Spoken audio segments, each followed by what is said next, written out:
Beliau ini seorang sarjana teknik, tapi kok punya apotik begitu.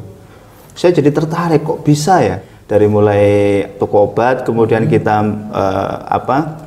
ngurus perizinan apotiknya, kemudian mulai rame, dan pada akhirnya kita membuat klinik, dan klinik itu hari ini menjadi rumah sakit begitu.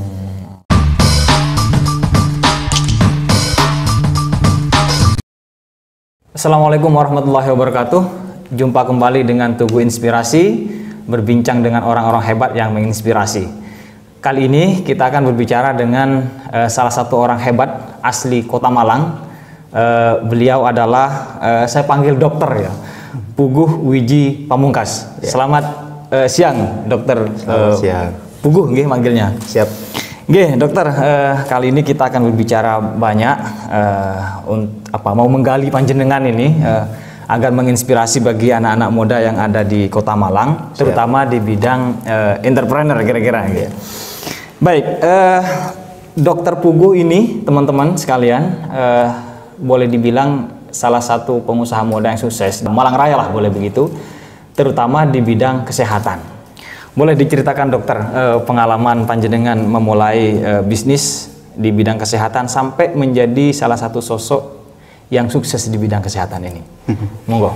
Saya berterima kasih sudah diundang ini. Siap. Di kesempatan sangat luar biasa menurut saya. Jadi kalau berbicara tentang perjalanan bisnis ya, jadi memang waktu itu kita mengawali bisnis kesehatan itu di tahun 2011 ya, 2011. Jadi kebetulan saya itu asli Wajak. Arema asli ya? Arema asli, asli Wajak Malang, Kabupaten Malang ya. Kebetulan dulu kuliah di Bali, di Udayana, kemudian tahun 2010 akhir saya pulang kampung. Nah waktu pulang kampung itu saya berpikir nih ngapain begitu ya. Kok pengangguran? Ngapain begitu. Akhirnya saya ketemu dengan salah seorang teman di Karangploso waktu itu. Beliau ini seorang sarjana teknik, tapi kok punya apotik begitu. Saya jadi tertarik, kok bisa ya. Saya kemudian datang ke tempatnya beliau. Mas, sampean kok bisa membuat apotik seorang sarjana teknik gitu. Ada beliau bercerita panjang lebar dan menceritakan tentang apa istilahnya success story-nya. Saya kemudian tanya ke beliau, saya belajar boleh enggak begitu. Nah, itu akhirnya saya belajar, hampir setiap hari saya ke sana hanya untuk mengamati apotik itu kayak gimana sih begitu. Nah, finally-nya akhirnya saya waktu itu dikasih pinjem obat-obatan untuk pertama kali buka apotek. Jadi saya menyampaikan ke teman saya ini, saya juga mau buat apotek kalau gitu begitu. Jadi waktu itu tahun 2011 saya kontrak sebuah tempat di Wajak, di dekat pasar itu. Kemudian kita waktu itu belum apotek, jadi masih toko obat. Jadi kita jual obat-obatan begitu.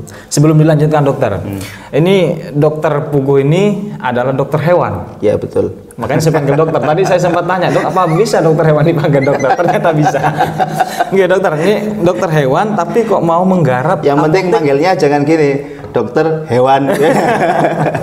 Jangan gitu. Enggak dokter, ini kan spesialisnya lah kira-kira ya, keahliannya di kedokteran hewan, tapi kok mau buka apotek yang berhubungan dengan manusia, dokter? Apa sebetulnya? Iya, jadi kalau saya itu kan memang sejak kuliah itu jiwa entrepreneur itu sudah terasa. Jadi memang dorongan terkuatnya itu memang di entrepreneur. Jadi bukan profesi begitu. Makanya ketika saya lulus itu juga agak bingung, ini saya kerja apa berwirausaha begitu. Ya sampai akhirnya saya melihat setelah beberapa kali waktu itu di Bali sempat bisnis juga, tetapi kurang begitu berhasil begitu. Akhirnya saya melihat bahwa di kesehatan ini cukup menjanjikan begitu. Akhirnya juga kok pas ketemu sama temen itu begitu. Jadi akhirnya sudah membulatkan tekad untuk membuka toko obat waktu itu. Alhamdulillah dalam perjalanan ini growth-nya kok bagus. Jadi pertumbuhannya bagus. Dari mulai toko obat, kemudian kita ngurus perizinan apoteknya, kemudian mulai rame dan pada akhirnya kita membuat klinik, dan klinik itu hari ini menjadi rumah sakit begitu. Kira-kira begitu, Mas. Tantangan terbesarnya apa itu, Dok? Apa ada kesulitan? Kan satu sisi kan lebih banyak bicara soal hewan nih ya. Tapi kok berhubungan dengan obat yang itu berhubungan dengan manusia. Apa ada bacaan-bacaan yang harus dituntaskan kira-kira untuk mengatasi itu? Jadi kalau kita berbicara tentang entrepreneurship, Mas, salah satu kompetensi ya atau sifat yang harus dimiliki oleh seorang entrepreneur itu kan yang pertama itu dia harus berani mengambil resiko. Yang kedua, dia harus opportunity hunter, selalu mencari peluang. Dan yang ketiga, dia ini resources allocation. Yang keempat, dia harus mencari ekosistem.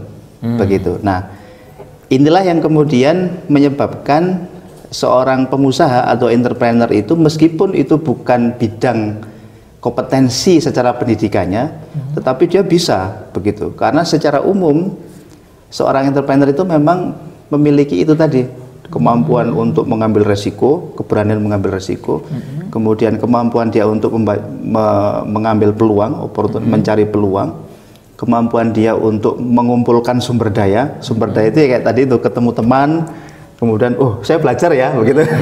Begitu. Terus kemudian mencari ekosistem. Begitu.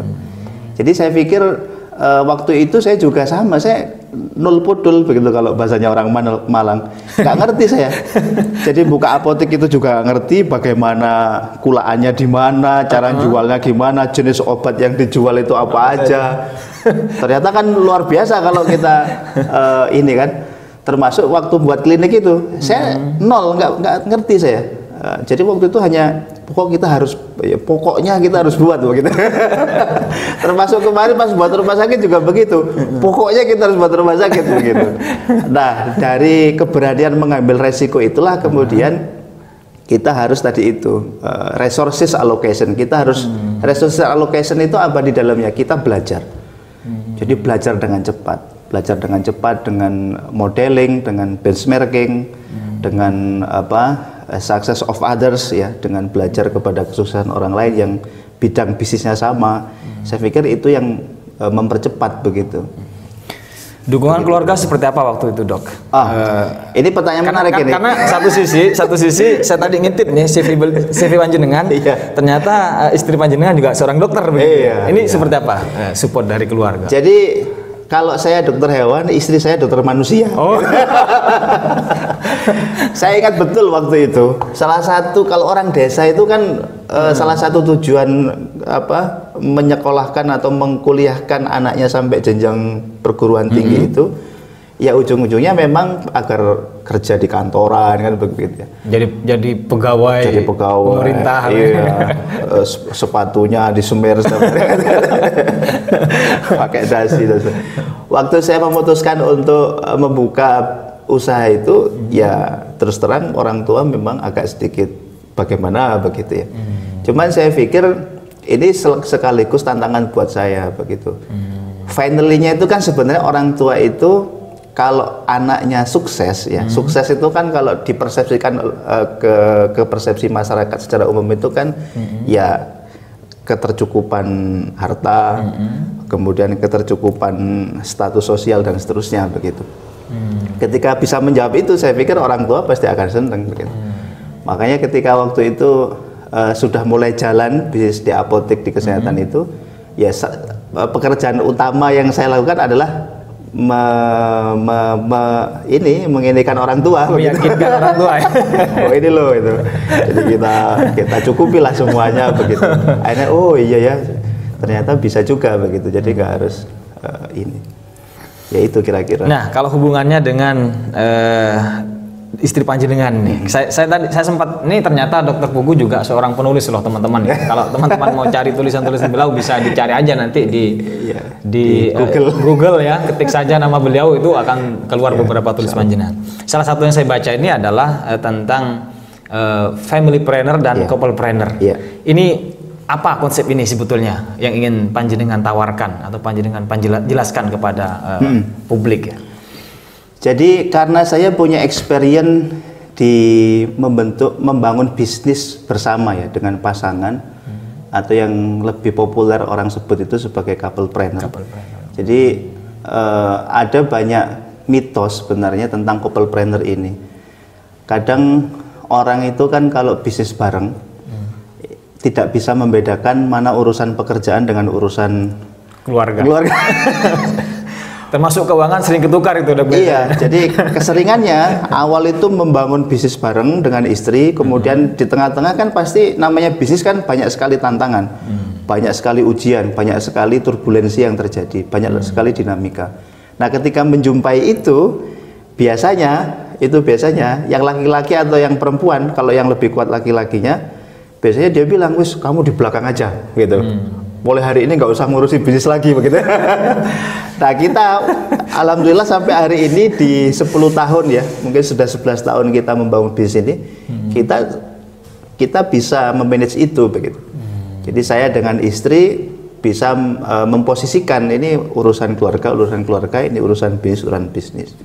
Jadi itu yang kemudian insya Allah juga akan kita bukukan ini. Saya sedang menulis buku tentang couplepreneur. Jadi kita ingin menyampaikan kepada masyarakat bahwa sebenarnya berbisnis bareng bersama pasangan hidup itu juga sesuatu yang sangat luar biasa menurut saya. Nah, tadi sempat disinggung tentang family planner ya. Saya melihat fenomena yang terjadi di masyarakat itu salah satu penyebab dari banyaknya masalah di masyarakat, salah satunya perceraian itu kan karena faktor ekonomi ya. Faktor ekonomi itu atau perceraian yang disebabkan faktor ekonomi itu disebabkan karena ya tadi itu salah satu keluarga atau salah satu anggota keluarga itu tidak menghargai atau kurang kemudian menjadikan seluruh anggota keluarganya itu menjadi bagian yang bisa memakmurkan keluarganya. Kalau selama ini itu difahami bahwa yang namanya pencari nafkah itu adalah suami ya, ketika tidak bisa mencukupi kebutuhannya, maka yang di punishment suami ya. Iya, yang dihakimi suami. Yang itu pada akhirnya karena kamu nggak bisa nyukupi kebutuhan saya, you and me and apa istilahnya, ada uang abang disayang, ada uang abang ditendang. Itu. Makanya pemahaman bahwa seluruh komponen keluarga itu harus memiliki peran menurut saya begitu. Suami istri, apalagi sekarang di era digital, saya pikir nyari uang itu sudah nggak sesulit dulu. Bahkan saya sering menjumpai ibu-ibu yang pakai daster dari rumah itu bisa berpenghasilan miliaran itu. Kan bisa ngalahkan retail besar itu, dokter ya. Iya, itu pakai online itu sudah sangat luar biasa. Itu kan artinya nggak ada alasan begitu ya, nggak ada alasan siapapun dia di dalam keluarga itu untuk berkontribusi dalam menambah revenue bagi penghasilan di keluarga, termasuk juga anak-anaknya. Yang saya maksud dengan anak-anak itu ya mulai sedini mungkin memang harus dibangun mindsetnya untuk berhemat, untuk berwirausaha, untuk bisa menghasilkan karya-karya, untuk rajin belajar. Itu kan bagian dari yang nanti bisa dikonversi menjadi sesuatu yang bernilai di dalam keluarga. Wah, disitulah ternyata kekuatan dokter Puguh ini ya. Makanya sampai sekarang beliau ini memiliki 3 apotik, 4 klinik, dan 1 rumah sakit wajah husada. Iya, alhamdulillah. Luar biasa, saya kira di usia yang belum terlalu tua, dokter ya. Tapi sudah belum terlalu tua atau masih muda. ini beda ini. Tapi sudah bisa melakukan banyak hal di bidang wirausaha, terutama di dunia kesehatan. Dokter, sebelum kita bicara panjang lebar, atau mungkin saya perlu ini, dokter, adakah tips-tips yang panjenengan bisa sampaikan kepada anak-anak muda ini untuk memulai usaha? Karena biasanya keluhannya kan gak punya modal, satu. Kemudian yang kedua nanti dok, saya minta panjenengan juga memberi semacam motivasi. Kenapa kemudian kita anak-anak muda ini perlu berwirausaha? Sebenarnya motivasi ini buat saya, dokter. Soalnya saya juga pengen gitu. Silakan dokter, monggo. Baik, sebenarnya berwirausaha itu asik ya. Jadi kalau bahasanya Simon Sinek itu kan infinite game. Jadi sebuah aktivitas yang tidak ada batasnya, yang dimana dengan kita berbisnis itu kita dituntut untuk terus berpikir begitu. Makanya kenapa kalau kita tarik ada sebuah hadis yang disampaikan oleh Rasulullah itu bahwa 9 dari 10 pintu rezeki itu kan dari kita berwirausaha. Itu kan kalau kita mau maknai itu kan bahwa agar kita itu selalu memiliki kedekatan dengan Allah itu yang spesial begitu, karena wirausaha itu sekali lagi infinite game, nggak ada batasnya begitu. Makanya kalau kita memaknainya sebagai sesuatu yang sulit, ya sampai kapanpun akan sulit begitu.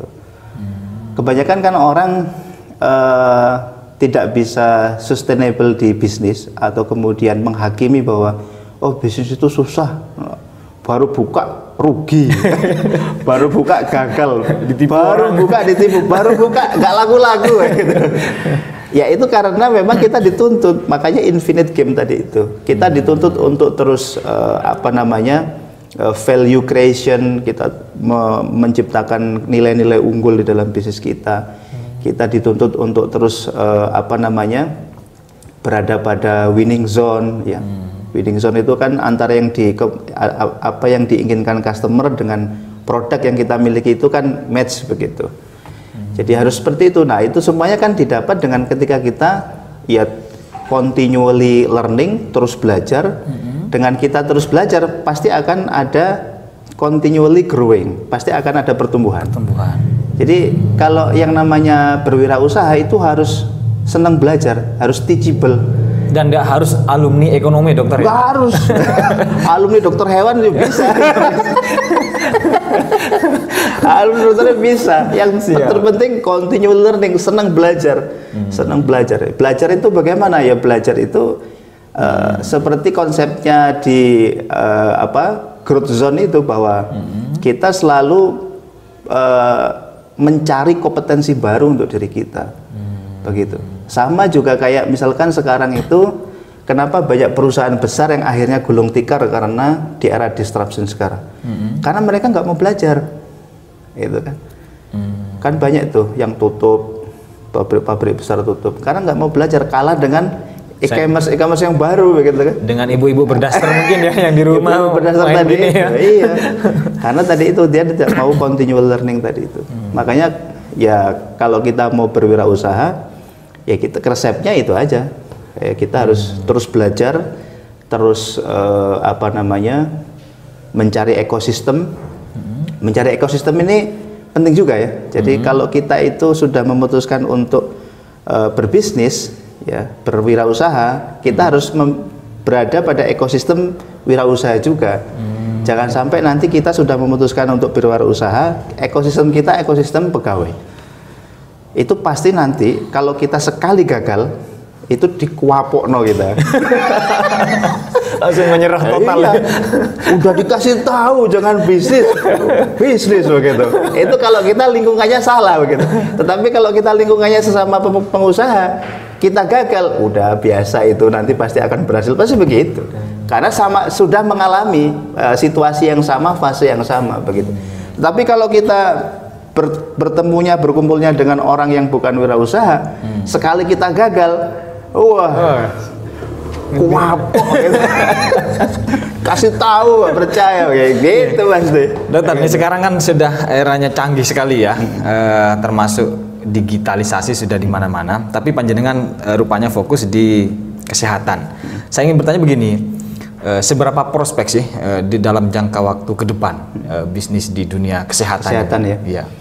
Baik, saya pikir kesehatan ini salah satu bisnis yang agak susah terkena disruption, karena orang sakit itu nggak akan bisa sembuh atau tidak akan bisa selesai hanya dengan by phone, by WA, by messenger atau bluetooth obatnya ya. Gak bisa ya kan?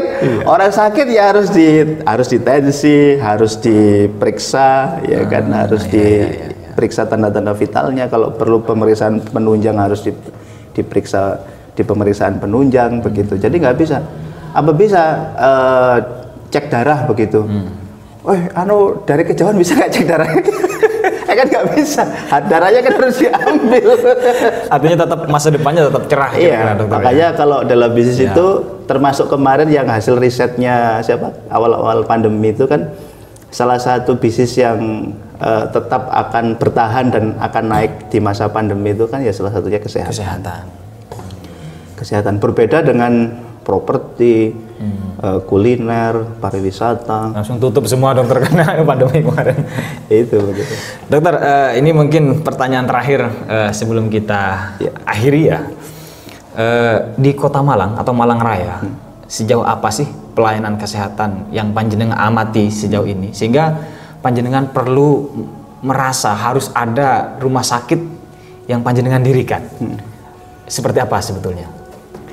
Jadi kalau yang ada selama ini itu memang kalau sekarang itu kan pelayanan rumah sakit itu sudah mengarah kepada bukan lagi government service ya, tapi lebih kepada sekarang professional service ya. Professional service itu kata kuncinya Prof ya. Professional service. Jadi kalau boleh dianalogikan itu ya rumah sakit yang seperti hotel begitu pelayanannya. Nah ini yang kemudian semakin kesini itu memang semakin mulai bergeser. Jadi rumah sakit yang lama yang sudah lama itu sudah mulai melakukan perubahan-perubahan meskipun ini tidak mudah. Karena ketika kita berbicara tentang layanan di rumah sakit itu kita berbicara tentang sumber daya manusia yang ada di dalamnya dan itu nggak gampang begitu. Nah saya sendiri melihat fenomena itu dan kemudian mendirikan waktu itu dari klinik menjadi rumah sakit dan sekarang rumah sakit Wajah Usada. Saya melihat celah itu begitu bahwa masyarakat kita sekarang itu apalagi dengan era yang sekarang berubah, era digitalisasi, masyarakat di pedesaan itu sudah punya Facebook semua sekarang, sudah nggak gagap teknologi, update status terus, update status terus. Itu tingkat pendidikannya semakin hari semakin tinggi begitu. Nah seiring dengan meningkatnya tingkat pendidikan itu, otomatis kan keinginan mereka untuk dilayani secara baik, ya memiliki pengalaman terhadap servis di suatu tempat dengan baik itu kan semakin tinggi. Nah itu yang kemudian ingin kita bangun di Rumah Sakit Wajah Usada, meskipun tempatnya di perifer, tetapi kita ingin memberikan layanan sekelas hotel bintang 5 yang ada di tengah-tengah kota, kira-kira begitu. Itu menjadi komitmen kita begitu. Makanya meskipun kita di perifer, ya, semua platform kita pakai, platform digital kita pakai begitu. Karena kita memahami bahwa semakin kesini habitnya masyarakat semakin berubah begitu. Kira-kira seperti itu. Ya, baik teman-teman sekalian, tentu saja Dokter Puguh ini kalau kita telanjangi bahasa teman-temannya, nggak bakal habis-habis idenya, gagasannya. Kita akan siapkan segmen berikutnya. Untuk segmen kali ini kita cukupkan seperti ini. Terima kasih Dokter Puguh sudah Mas. Mau datang jauh-jauh memberikan motivasi dan tips-tips untuk berwirausaha kepada teman-teman sekalian. Saya kira itu dari Tugu Inspirasi. Kurang lebihnya maaf. Assalamualaikum warahmatullahi wabarakatuh. Waalaikumsalam.